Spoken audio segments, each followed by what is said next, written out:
कल हमने बात की थी गुप्त ऊष्मा के बारे में। तो हमने कहा था कि गुप्त ऊष्मा दो प्रकार की होती है, जिसमें पहला था संगलन की गुप्त ऊष्मा और दूसरा था वाष्पन की गुप्त ऊष्मा। तो आज हम पहला टॉपिक पढ़ेंगे जिसमें हम कहते हैं कि संगलन की गुप्त ऊष्मा क्या होती है। तो सबसे पहले आपको संगलन बताया था इससे पहले कि संगलन क्या होता है। संगलन होता है किसी ठोस पदार्थ का द्रव में परिवर्तित होना, अर्थात वह प्रक्रम जिसमें कोई ठोस पदार्थ द्रव में परिवर्तित होता है उस प्रक्रम को कहा जाता है संगलन।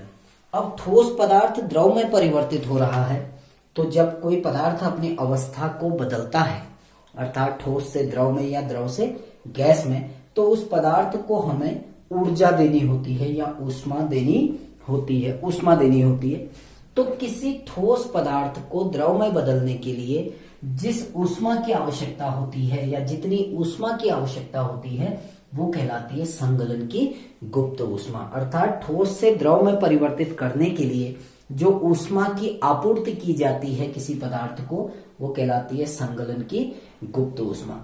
ऐसे ही वाष्पन की गुप्त ऊष्मा क्या होती है कि वाष्पन क्या है, द्रव से गैस में परिवर्तित होना। तो किसी द्रव को गैस में परिवर्तित करने के लिए जितनी ऊष्मा की आवश्यकता होती है वो कहलाती है वाष्पन की गुप्त ऊष्मा। तो आज हम केवल संगलन की गुप्त ऊष्मा के बारे में बात करेंगे।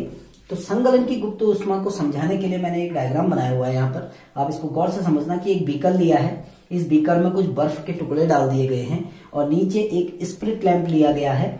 इस बीकर में जो बर्फ है उस बर्फ के टेम्परेचर को नोट करने के लिए हमने इसमें एक उपकरण लगाया है जिसे कहा गया तापमापी, जिससे हम टेम्परेचर का मेजरमेंट करते हैं या तापमान का मापन करते हैं।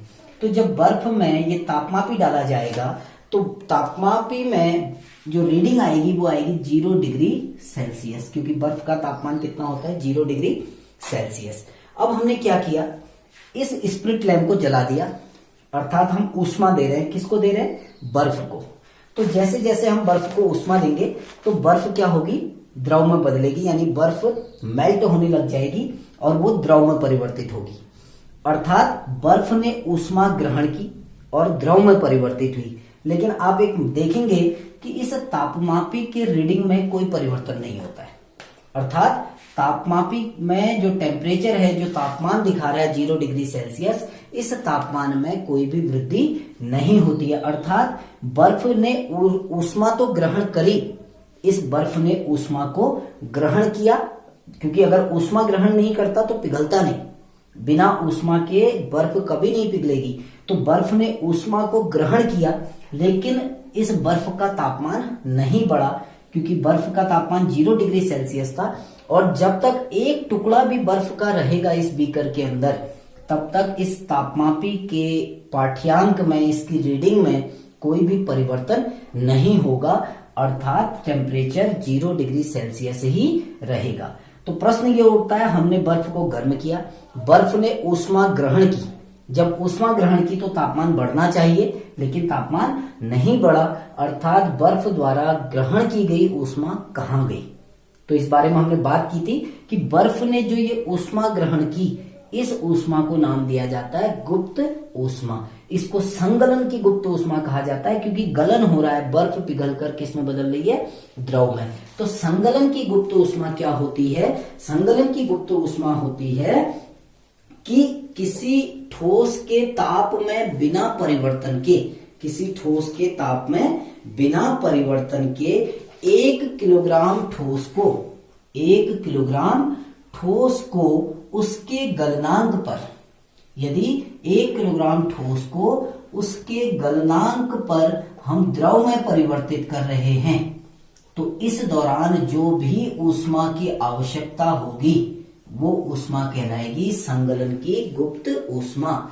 दोबारा रिपीट कर रहा हूं कि तापमान में बिना परिवर्तन के, तापमान में कोई परिवर्तन नहीं होगा, तापमान में बिना परिवर्तन के 1 किलोग्राम ठोस को उसके गलनांक पर, अब भिन्न भिन्न ठोसों के गलनांक अलग अलग होते हैं, तो 1 किलोग्राम ठोस को उसके गलनांक पर द्रव में परिवर्तित करने के लिए आवश्यक ऊष्मा की मात्रा संगलन की गुप्त ऊष्मा कहलाती है। उदाहरण के लिए आपके पास 1 kg, यदि 1 किलोग्राम बर्फ है तो 1 किलोग्राम बर्फ को 0 डिग्री सेल्सियस, क्योंकि बर्फ का गलनांक कितना होता है 0 डिग्री सेल्सियस ताप पर यदि हम उसको पानी में परिवर्तित करते हैं या उसको द्रव में परिवर्तित करते हैं तो 3.34 गुणा 10⁵ जूल ऊर्जा देनी पड़ती है।